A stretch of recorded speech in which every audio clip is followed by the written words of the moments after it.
اعوذ باللہ من الشیطان الرجیم بسم اللہ الرحمن الرحیم۔ میں پناہ مانگتا ہوں اللہ سے شیطان مردود کی۔ اللہ کے نام سے شروع جو بڑا مہربان نہایت رحم کرنے والا ہے۔ میں گواہی دیتا ہوں اللہ کے سوا کوئی عبادت کے لائق نہیں۔ حضرت محمد صلی اللہ علیہ وآلہ وسلم اللہ کے آخری رسول ہیں۔ السلام علیکم اسلامی امیر کے دوستوں، بھائیوں اور میری بہنوں۔ یوں تو قرآن کریم کا ایک ایک حرف اپنے اندر بے شمار فضیلتیں رکھتا ہے اور قرآن کریم کا ایک ایک نقطہ مقدس اور قابل احترام ہے، لیکن یہ جو وظیفے کی خصوصیات اپنے اندر بہت ہی زبردست انفرادیت رکھتی ہیں اور اس کی تلاوت کرنے سے بہترین فائدے حاصل ہوتے ہیں۔ آج میں آپ کے ساتھ اللہ کے 99 ناموں میں سے اللہ کے 3 ناموں کا ایک بہت ہی طاقتور عمل شیئر کروں گا، جس کو کرنے سے آپ کو بہت ہی زیادہ فائدے ہوں گے۔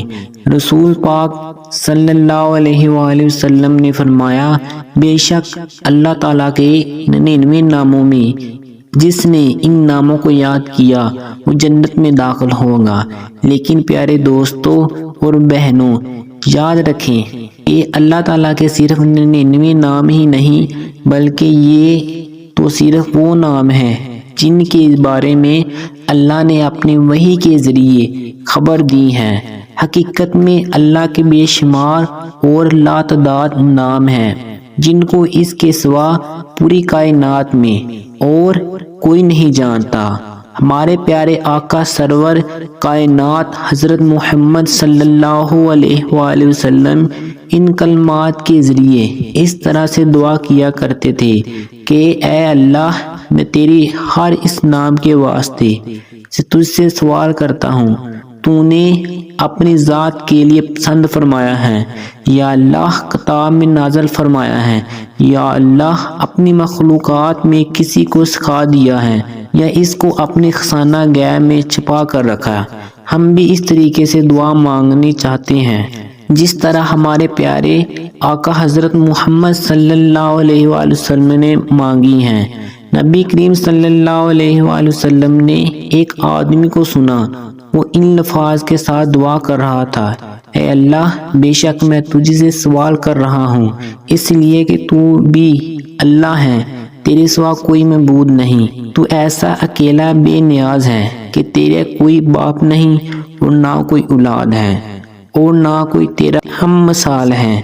رسول پاک صلی اللہ علیہ وآلہ وسلم، قسم ہے اس ذات جس کے ہاتھ میں میری جان ہے، اس نے اللہ سے ایسی اسم اعظم کے ذریعے سوال کیا ہے کہ جس کے ذریعے جو بھی اللہ سے مانگا جائے اللہ تعالیٰ اپنے بندے کو ضرور عطا کرتے ہیں۔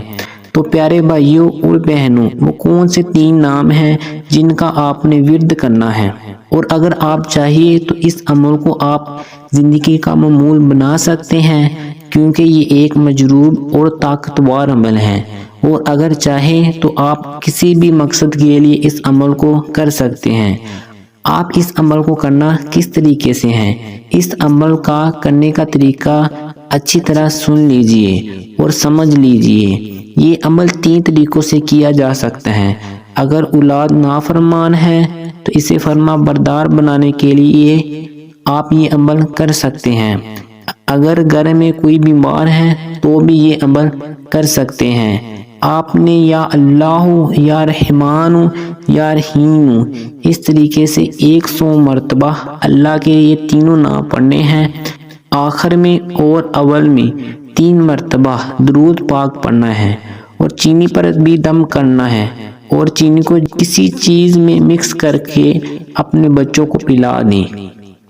انشاءاللہ بچے فرما بردار ہو جائیں گے، اور اگر وہ شخص بیمار ہے تو اسے بھی پلا دیں، انشاءاللہ بیماری ختم ہو جائے گی۔ اللہ تعالیٰ آپ کو حفظ و امان میں رکھے۔